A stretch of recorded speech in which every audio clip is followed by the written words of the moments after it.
काल प्रतिभाला आपल्या घरी बोलवलेलं तुला न सांगता, म्हणजे मी तसं प्रॉमिस केलेलं ग. बहिणीचं नातं असं असतं, जसं कोळ्याने विणलेलं जाळं. प्रत्येक धागा विणता विणता आपलं नातं घट्ट करत जातं. काय हसायला काय झालं? अहो हसू नाही तर काय करू? येणार आहेत की नाही तुमचे भाऊ? तुला सांगतो ट्रक ड्रायव्हर आहे ना, समजे हरामखोर असतात बघ. नाही नाही, मी म्हणत होतो देवानं खरोखरच चांगली कृपा केली. काय? नाही? म्हणजे काल नाही तर नाही, निदान आज उद्यापर्यंत तरी तुझा भाऊ येईल घरी आपल्या, हो की नाही? हो येईल येईल माझा भाऊ. अहो हं? माझा भाऊ घरी परत आल्यावर त्याने सांगितलेली रक्कम तयार ठेवाल ना? द्याल ना पैसे? अहो हं? द्याल ना पैसे? हं.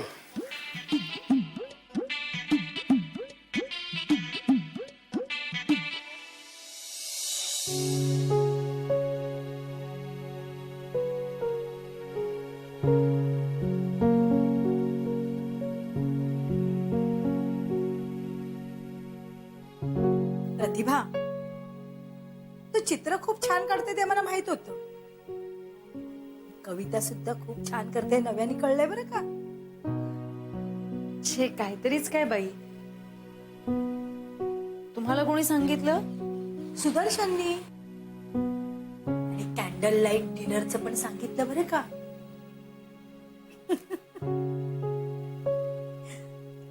काय प्रतिभा, जसं माणसाचं मन असतं ना, तसेच भाव त्याच्या शब्दात उतरतात, चित्रात उतरतात. आणि म्हणूनच ते खूप सुंदर, सहज आणि उत्कट वाटतं. कविता सुद्धा आणि चित्र सुद्धा बरं का.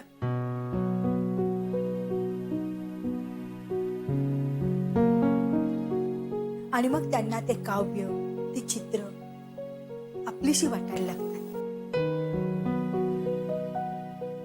जणू ते स्वतःचं प्रतिबिंबच त्यात बघत असतात. खरंय बाई तुमचं.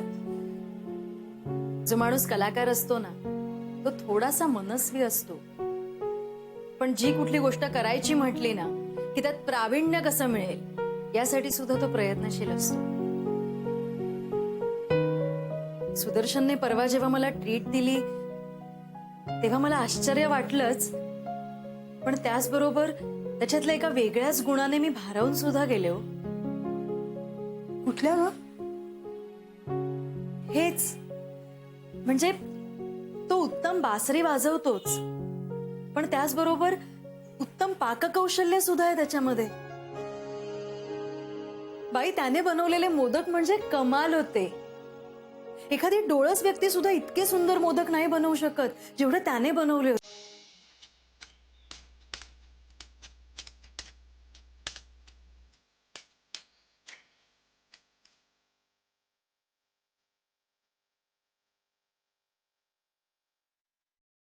Excuse me.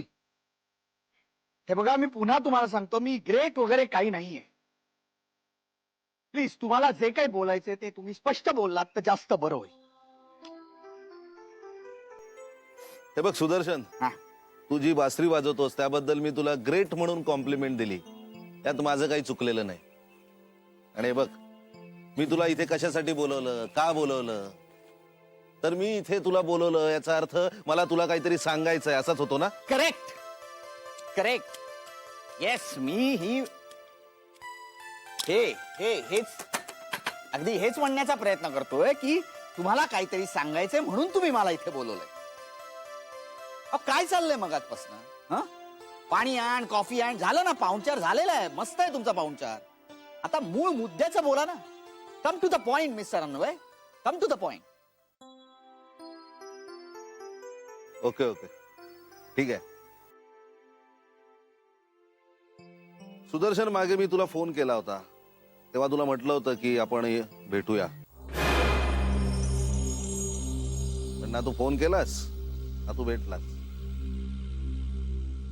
त्यावेळेस कारणही तशीच होती. पुढे सुदर्शन, एवढं तोडून का बोलतोयस? अरे मी कोणी परका नाहीये. तुम्ही परके आहात की आपले आहात हे जेव्हा तुम्ही मला इथे का बोलवलंय याची कारण स्पष्ट कराल ना, तेव्हा आपण ठरवू. कळलं? ठीक आहे. म्हणजे गेल्या काही दिवसात ज्या काही घटना घडल्या त्या तुझ्यापर्यंत पोहोचलेल्या दिसत नाहीये. घटना कुठल्या आणि त्याच्याशी माझा काय संबंध आहे? हे बघ सुदर्शन, मला माहित आहे की तू मला आजपर्यंत पाहू शकलेला नाहीयेस. एक मिनिट. याचा अर्थ असा होत नाही की मी आंधळ आहे. अरे माझ्या म्हणण्याचा मला कळतंय मी आंधळाच आहे. मी आंधळाच आहे, पण मी वस्तू गोष्टी जाणवू शकतो बरं का.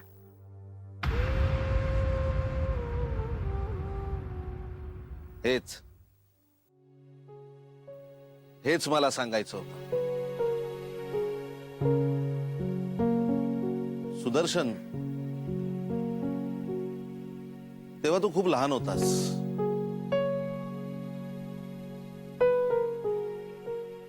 माझ्या अंदाजे 18 वर्षाचा असशील. पण तेव्हा तुझी आत्मसात करण्याची वृत्ती, तुझी कृती इतकी प्रखर होती की आम्हा डोळसांना पण लाज वाटावी. मला वाटतं तेव्हाच मी तुला प्रथम जाणलं.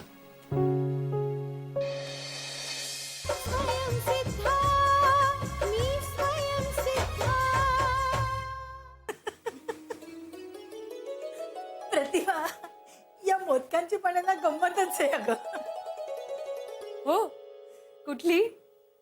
काय आहे माहितीये, हा सुदर्शन लहान असताना आहे ना कायम माझ्या मागोमाग असायचा आणि मी सतत स्वयंपाकघरात आणि याची सतत माझ्या मागे लुडबुड सुरू. आमच्याकडे ना एक प्रथा होती. दर संकष्टी चतुर्थीला 21 मोदकाचा नैवेद्य दाखवायचा देवाला. माझी पहिली आई असताना ही प्रथा चालू होती आणि नंतर दुसऱ्या आईने सुद्धा ही प्रथा चालूच ठेवली.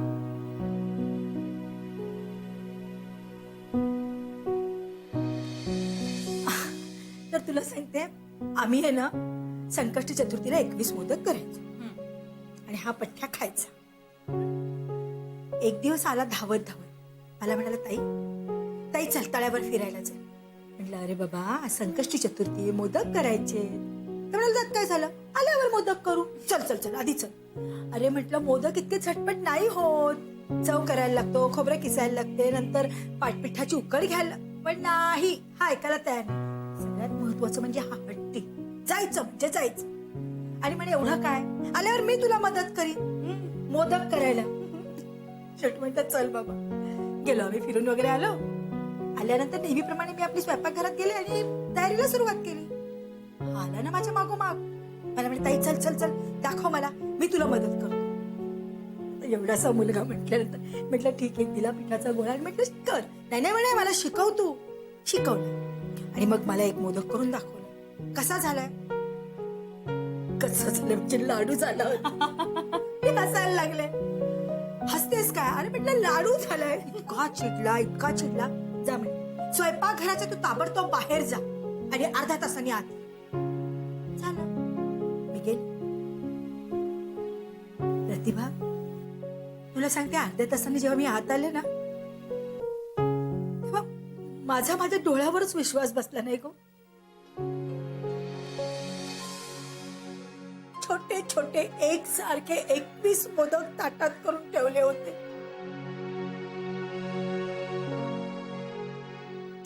असं वाटत होतं 21 बाल गणेशाच्या मूर्ती बसवल्या.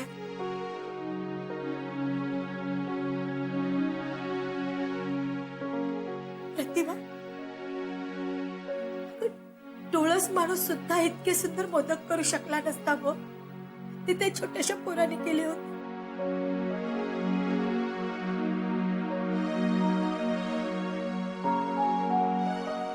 मला वाटतं देवाने जेव्हा याची दृष्टी काढून घेतली ना, त्याला आहे ना कलागुण दिले. पण नेहमी एकच वाटतं, या कलेचा सन्मान करणारी अशी जोडीदार मिळावी की ह्याच्या अंगभूत गुणांचा तिला आदर वाटेल.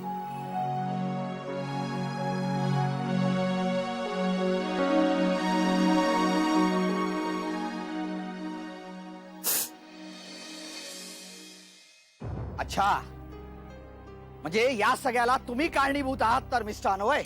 सुदर्शन, अरे तू काय बोलतोयस हे तुला तरी समजतंय का? अगदी अगदी अगदी अगदी अगदी नीट कळतंय मिस्टर अन्वय मी काय बोलतोय ते. आणि जे काय बोलतोय ना ते मनापासून बोलतोय, कळलं? मनापासून बोलतोय. काय ना तुम्हाला राग का आलाय माहिती का, आज कोणतरी तुमच्या समोर तुमचं सत्य दाखवतंय म्हणून. एक लक्षात ठेवा मिस्टर अन्वय, मी माझ्या ताईवर अतोनात प्रेम करतो. अतोनात.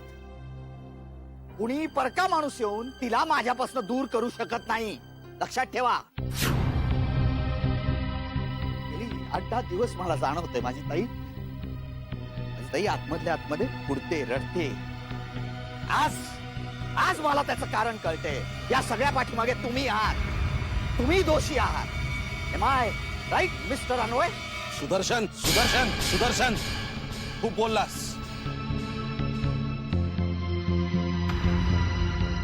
मला वाटलं होतं तू समजून घेशील, पण नाही. हे बघ, एकतर तुझा काहीतरी गैरसमज होतोय किंवा नाही. माझा कुठलाही गैरसमज झालेला नाहीये, लक्षात ठेवा. आणि तुम्ही एक गोष्ट लक्षात ठेवा मिस्टर अन्वय, किंवा स्वतःला बजावा. माझी ताई फक्त माझी आहे.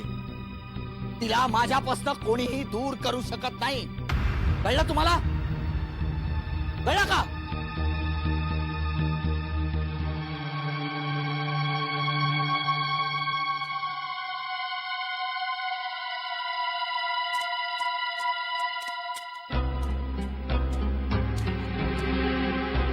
Bye mister Anvay, bye.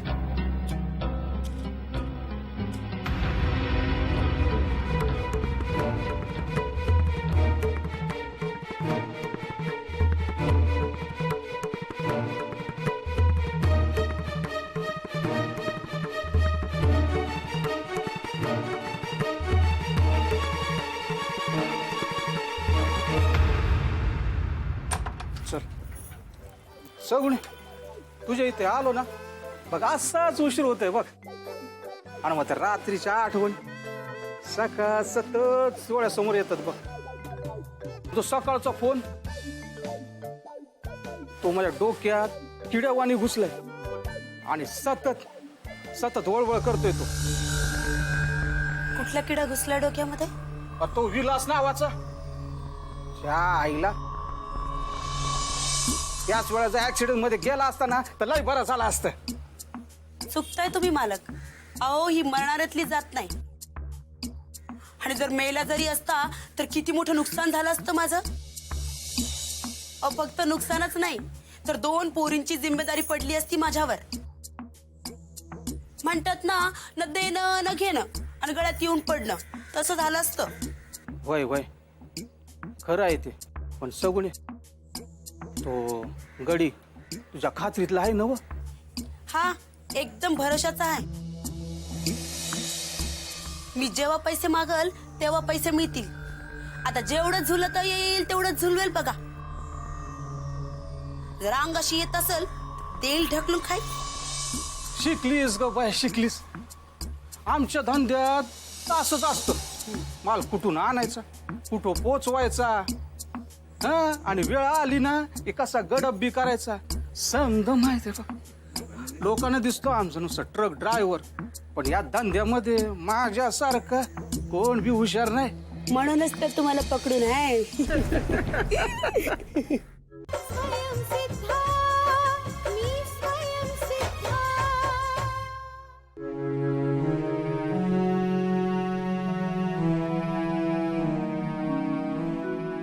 मला माझ्यामुळे खूप त्रास होतोय ना बाबा.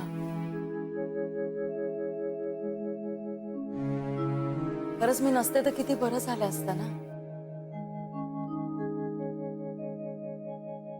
तुम्हाला आईला इतका त्रास सहन नसता करावा लागला.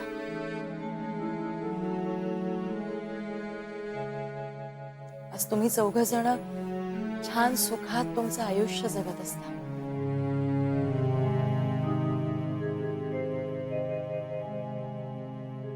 तुम्हाला सगळ्यांनाच माझ्यामुळे खूप त्रास होतोय.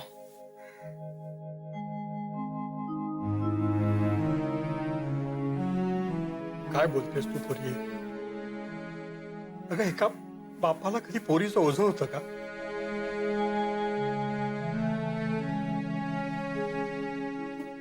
तू मनात असला काहीतरी विचार करतेस मग मी काय करायचं? तुम्ही खरंच माझी काळजी नका करू बाबा.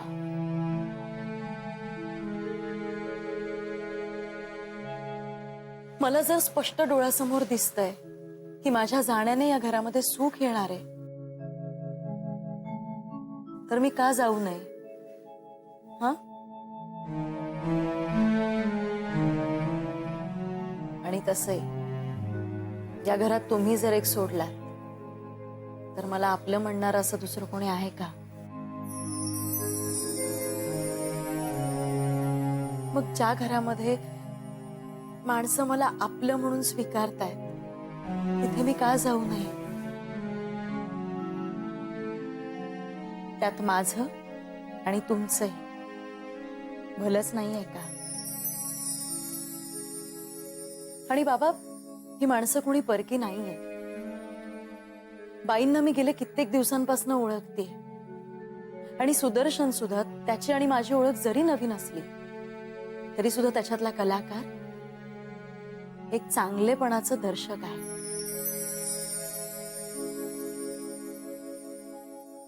माझा या दोघांवरती पूर्ण विश्वास आहे बाबा. तुम्ही खरंच माझी काळजी नका करू. काळजी करू नका कसं म्हणतेस पोरी तू? अगं ह्या हाताने वाढवलंय तुला. रमाला वचन दिलं होतं मी तुला नीट सांभाळेन, मोठी करीन, आपल्या पायावर उभी करीन, तुझं लग्न थाटामाटात करून दे. आणि ते सुद्धा अशा घरात की जिथं तुला काहीही कमी पडणार नाही. अगदी राणीचा मान मिळेल तुला. पण कुठलं घर निवडलंस तू? ज्या बाईना तू एवढी मानतेस त्या सुद्धा बिन लग्नाच्या. आणि त्यांचा तो भाऊ कुठनं तरी आलेला बासरी वादक. कमाईचा काहीही पत्ता नाही. थोडा तरी विचार करायला हवा होतास तू. नाही नाही नाही तू ये अरे, काही बोलूच नकोस. अरे, ठीक आहे, ये, अरे. आपलं झोपाळा अरे, इकडे हा आहे. बघ, हा, yes. झोपाळा हा बघ. बस बस बस हा, बसले. बस बस बोल. प्लीज.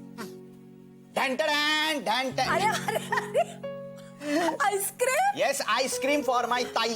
आईस्क्रीम फॉर माय ताई. हा. काय विशेष का विशेष असल्यावरच मी आईस्क्रीम आणतो की काय. आज माझ्या मनाला वाटलं की आईस्क्रीम घेऊन आलेलो आहे. असं नाही रे. तसं नाही ना. आवडतं ना तुला. हो. मग आईस्क्रीम खायचं आहे आपण दोघांनी. थँक्यू. काय बोलतेस तू ताई. हा हे ताई तुला लहानपणी मला तू बागेमध्ये घेऊन जायचीस तेव्हाच आठवत आहे. तिकडे तो टिंग टिंग टिंग टिंग आवाज यायचा. मला दिसायचं नाही ग पण तो आवाज ऐकला ना की मला कळायचं नाही काय आहे काय एवढं. मग मी तुला सारखा प्रश्न हा विचारायचो. कसला आवाज हा कसला आवाज. तेच अगं बरोबर आहे ना. मला प्रश्न पडणं साहजिक आहे नाही का. हो, हो. बघ, तू मला मंदिरात घेऊन जायचीस तिथेही घंटेचा आवाज असायचा. हो. बागेमध्ये गेलो तिथेही घंटेचा आवाज आहे. मला हे कळायचं या घंटेच्या आवाजामध्ये डिफरन्स आहे पण तो कसला आहे हेच कळायचं नाही ग. बाईचं सुद्धा असंच असतं. तिची कटल्याच माझ्या एकटीच्या जाण्याने जर या घरातल्या सगळ्या गोष्टी सुरळीत होणार असतील तर मला गेलंच पाहिजे. लग्न ही आयुष्यभराची गोष्ट असते. अशा 2-3 दिवसाच्या ओळखीवरती कोणी लग्न करतं का. आज मी भेटलो त्याला. काय मामा आला ना की आपण हे सगळं त्याला सांगितलं पाहिजे. सरळ सांगून टाकूया आम्हाला आमच्या घरी जायचंय तिथे आमचे आई बाबा असतील. मी सून आहे ना. दैव पण कसं असतं. मी तुम्हाला भेटायला येणार होते आणि आपली अशी भेट झाली.